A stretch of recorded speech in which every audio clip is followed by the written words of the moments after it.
Hello Ayamutty വെളിച്ചെണ്ണയാണോ? വെറും വെളിച്ചെണ്ണയല്ല, പിടിച്ചാ കിട്ടാത്ത വെളിച്ചെണ്ണ, അയമുട്ടി വെളിച്ചെണ്ണ. നന്നായിട്ട് വെളിച്ചെണ്ണയാണ്. ഹലോ വെളിച്ചെണ്ണ സ്ഥലല്ലേ? ആ വെളിച്ചെണ്ണന്റെ സ്ഥലമാണ്. ഞങ്ങള് ഇവിടുന്ന് കുന്നമംഗലത്തുനിന്നാ വിളിക്കണേ. കുന്നംകുളത്തുനിന്നാ? കുന്നംകുളല്ല, കുന്നമംഗലം. പറഞ്ഞോളി. അതെ, ഇവിടെ ഒരു കല്യാണ പരിപാടി നടന്നുകൊണ്ടിരിക്കുക. ആയിക്കോട്ടെ. ഒരു 50 ലിറ്റർ വെളിച്ചെണ്ണ വേണ്ടിനല്ലോ. 50 ലിറ്ററോ 100 ലിറ്റർ ഉണ്ടാവും. ഇവിടെ വേണ്ടാതെ കെട്ടിക്കിടക്കുക വെളിച്ചെണ്ണ. അല്ല ഉണ്ടാവോ? സാധനം ഉണ്ടാവോ? ഓ ഇഷ്ടം പോലെ ഉണ്ട്. ഉണ്ടാവൂല്ലേ? അല്ല എന്ത് വില ഉണ്ട് ഇപ്പൊ ലിറ്ററിന്? എന്ത് വില ഉണ്ട്? അല്ല അത് ഞാൻ ഇപ്പൊ അങ്ങോട്ട് ചോദിച്ചാണ്, എന്ത് വില ഉണ്ട്? അതന്നെ ഞാൻ ചോദിക്കുന്നത്, എന്ത് വില ഉണ്ട് ഇപ്പൊ വെളിച്ചെണ്ണയ്ക്ക്? ഇവിടെ എന്ത് വില ഉണ്ടോ?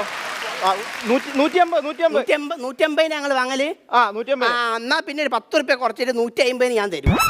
അല്ല 80 10 കുറച്ചത് 150 എന്ന് പറയുമ്പോ 80 10 കുറച്ചാ 150. അതിൽ ഞങ്ങോട്ടും ഇങ്ങോട്ടും വർത്താനം വേണ്ട, 150 തരാം. 150 അല്ലേ? എന്നാ പിന്നെ ഞങ്ങൾ ഇപ്പൊ തന്നെ ആളങ്ങോട്ട് വിടാം. നിങ്ങളൊരു കാര്യം ചെയ്യണോ? അല്ല ഇപ്പൊ 50 ലിറ്റർ പറയുമ്പോ ഞങ്ങൾ മൊത്തത്തിൽ ഇപ്പൊ എത്ര റുപ്യ തരേണ്ടി വരും?